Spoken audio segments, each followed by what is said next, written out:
अस्सलाम वालेकुम।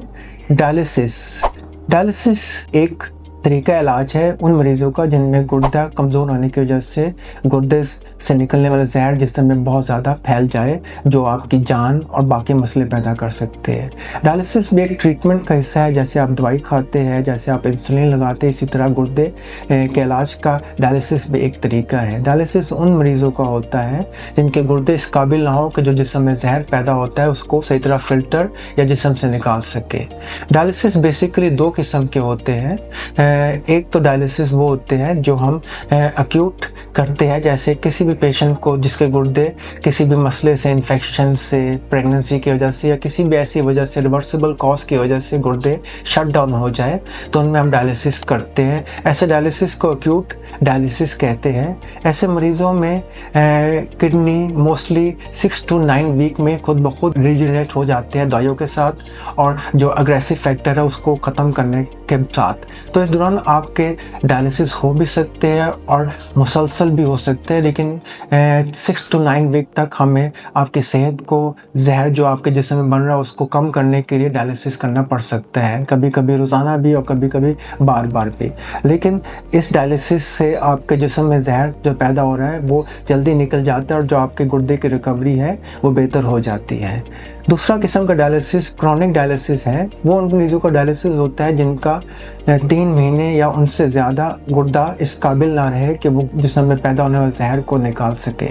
उसके लिए परमानेंट डायलिसिस करना पड़ता है, जिसमें हफ्ते में 2 दफ़ा या 3 दफ़ा खून के ज़रिए हम जहर साफ़ करते हैं ताकि आप सेहतयाब हो सके और अपनी नॉर्मल ज़िंदगी गुजार सके। इसके अलावा एक और किस्म का डायलिसिस होता है जिसे हम पेरिटोनियल डायलिसिस कहते हैं, जिसमें हम पेट में एक ख़ास किस्म की नाली डाल के पानी के एक्सचेंज करते हैं, जिससे आपका जहर जो जिस्म में पैदा होता है वो निकल जाता है।